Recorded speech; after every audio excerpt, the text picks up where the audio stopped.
asieloshunyeyeo, making another video for you guys. The title of this video is how to consecrate the floor of your Igbodun.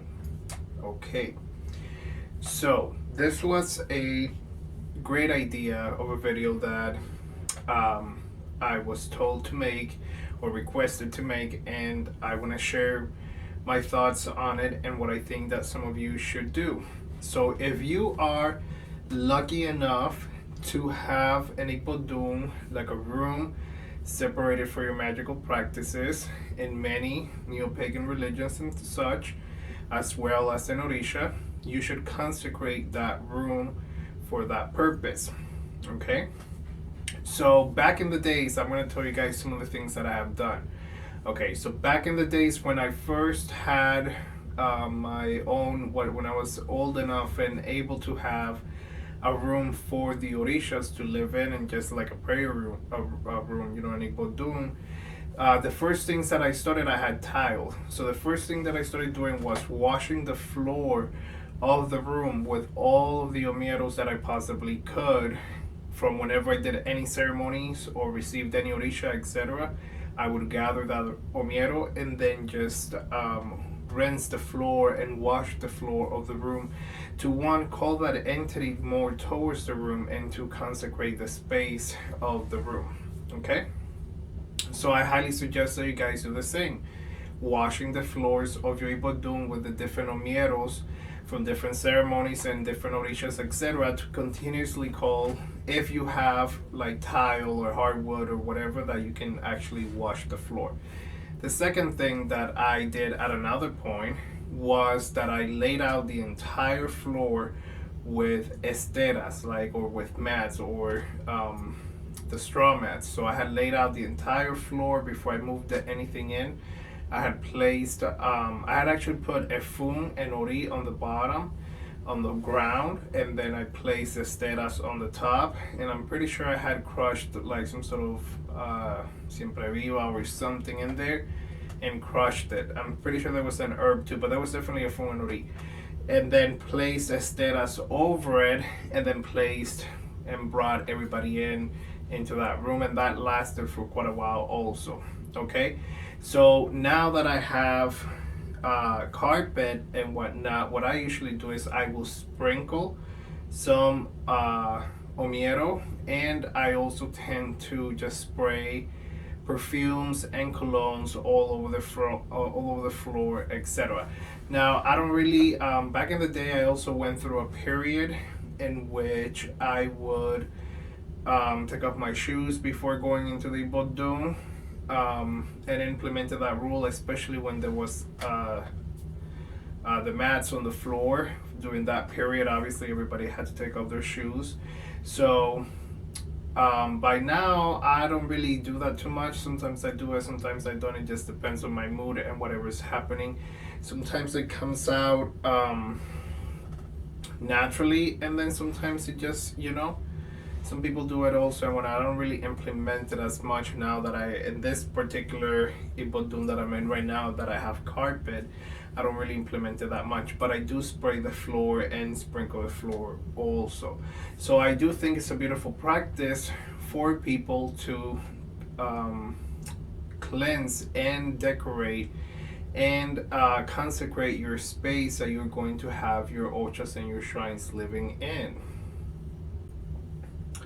Not just simply your floor, but also just your ambience should be taken care of. I often light incense and I spray colognes in the room, and I definitely try to maintain the room as clean as possible, but I do always have a lot of things going on in this room, so sometimes it's a little hard because the space is also tight, which I also enjoy. So it's a little hard sometimes to maintain certain parts of the Igbodun, but definitely, obviously, I'll vacuum and whatnot, but cleanse your space. Another idea is you may refreshen the space. Some people like to do floor washes, especially floor washes. A lot of times people like to add a dash of ammonia into the floor wash. If you decide to do this, it will be a good idea for you to also allow some herbs, to put some herbs into your floor wash also.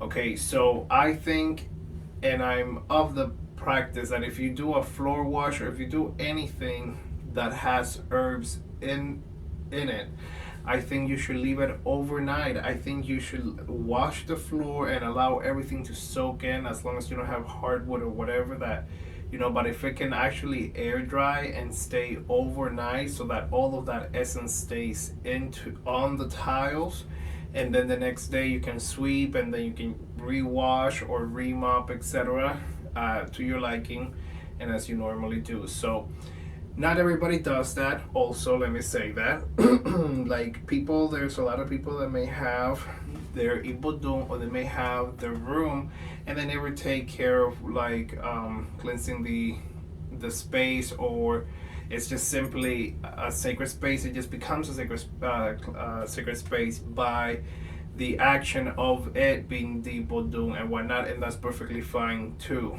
Consecrating the floor of the Igbodun is something personal, and it's not even something that a lot of people do. It just happens. But if you are called to do so, I highly suggest it. And then obviously, for your orishas themselves, good offerings of incense and cleansings. And whenever you do anything around the house, always trying to incorporate your ocha into it, and the ocha space into the festivities and the things that you are doing as a religious person, or just as a mundane time. But yeah, the point of this is the floor and whatnot. So not everybody may want to consecrate the floor, but there's definitely different ways. Another way also is to feed your ocha on the actual floor of your Igbodun, particularly just simply your legua and or elegua and your alabatori, and then thus consecrating the floor in that manner also.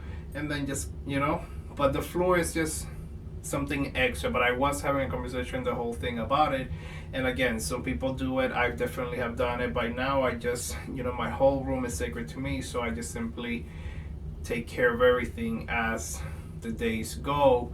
But yeah, you can always, especially if you're just starting off into the religion and all of those all that other stuff, cleanse your floor by all means, consecrate it, do something, blow cigar smoke all around, blow some oti, some rum, sprinkle some Florida water, sprinkle some coconut water around, like that you can dilute in other waters or in a bath or like a floor wash, etc. But yes, either way, I hope you guys have learned something in this video, and I hope you guys have liked it. I'm very excited. I also want to remind you all of my book, Expansion of the Igbodun by asieloshunyeyeo. This book is on Amazon and you can find it. I talk a lot about many of the ochas that I have received and my experiences with them, and then I give you guys some bosses and whatnot. This is the first of my works, and yes, you can find it on Amazon, and you can just search up my name. You can look up Expansion of the Igbodun, but you can also just search up asieloshunyeyeo and it'll come up right away. So get your copy and let me know what you guys think also. Okay, so I hope you guys have learned something in this video, and I will see you in the next one. Ache, ache, ache, do.